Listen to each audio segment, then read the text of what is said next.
Hello மக்களே, அனைவருக்கும் வணக்கம். இன்றைக்கி நம்ம இந்த வீடியோவில் எதை பற்றி பார்க்க போகிறோம் அப்படின்னு பார்த்தீங்கன்னா, தமிழக அரசு போக்குவரத்து கழகங்களில் வந்திருக்க வேலைவாய்ப்பு செய்திகளை பற்றி இந்த வீடியோவில் பார்க்கலாம். தமிழக அரசு போக்குவரத்து கழகங்களில் driver, conductor, AE, JE, technical assistant உள்ளிட்ட பணியிடங்களை நிரப்புறதுக்கு உண்டான ஒரு அரசாணையை வெளியிட்டிருக்காங்க. இந்த அரசாணையை பொறுத்தவரை 2877 காலி பணியிடங்கள் தற்சமயம் ரெடியாக இருக்குன்னு சொன்னீங்க, அப்ளை போய்க்கலாம் அப்படின்ற அளவுக்கு சொல்லியிருக்காங்க. அது மட்டுமே கிடையாது, 2800 காலி பணியிடங்கள் ஒரு சுமாரானது தான். மேலும் பார்த்தீங்கன்னா அதோட 3 மடங்கு பார்க்குறப்ப நமக்கு 8500 9500 வரைக்கும் காலி பணியிடங்கள் அதிகரிக்க நிறைய வாய்ப்புகள் இருக்குங்க.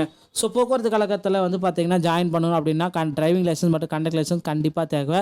டிரைவிங் லைசன்ஸ் பார்த்தீங்கன்னா அருகாமையில் இருக்கிற ஆர்டிஓ மூலமாகவே எடுத்துக்கலாம். ஆனால் கண்டக்ட் லைசன்ஸ் பார்த்தீங்கன்னா இன்ஸ்டியூட்டுக்கு போகணும். உங்களால் ஃபஸ்ட் எய்ட் சர்டிஃபிகேட்னு சொல்லுவாங்க, அந்த ஃபஸ்ட் எய்ட் சர்டிஃபிகேட்டை நீங்கள் வாங்கணும். ஸோ ஃபஸ்ட் எய்ட் சர்டிஃபிகேட் எங்கே எப்படி வாங்கணும், முழுமையான டீட்டெயில் தெரிஞ்சுக்கணும் அப்படின்னு நினச்சின்னா கீழே நான் டிஸ்கிரிப்ஷனில் நம்பர் கொடுத்துறேன். ஸோ அந்த நம்பரை கான்டாக்ட் பண்ணி ஃபஸ்ட் எய்ட் சர்டிஃபிகேட்டை ஒரு நாளில் பெற்றுக்கலாங்க. அடுத்து பார்த்தீங்கன்னா இங்கே எல்லாருமே எதிர்பார்த்த மாதிரி போக்குவரத்து கழகத்துடைய என்னென்ன பதவிகளில் உங்களுக்கு பணி வாய்ப்பு கிடைக்கும் அப்படின்னு பார்த்தீங்கன்னா, டிரைவர், கண்டக்டர், ஏஜே, டெக்னிக்கல் அசிஸ்டன்ட், இந்த பணியிடங்களில் பார்த்தீங்கன்னா உங்களுக்கு பார்த்தீங்கன்னா பணி வாய்ப்பு பிரகாசமாக கிடைக்கும் அப்படின்றத நான் நம்புகிறேன்.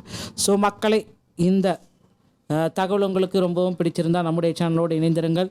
போக்குவரத்து கழகத்துடைய அறிவிப்புகள் பார்த்தீங்கன்னா இந்த நவம்பர் இறுதி இல்லைனா டிசம்பர் முதல் வாரத்தில் இதற்குண்டான நோட்டிஃபிகேஷன் நம்ம எதிர்பார்க்கலாம். டிஎன்எஸ் செய்திகள் அனைத்தும் உடனுக்குடன் நீங்கள் பெற நம்முடைய சேனலோடு இணைந்திருங்கள். மீண்டும் ஒரு நல்ல தகவலோடு நான் உங்களை சந்திக்கிறேன். நன்றி, வணக்கம்.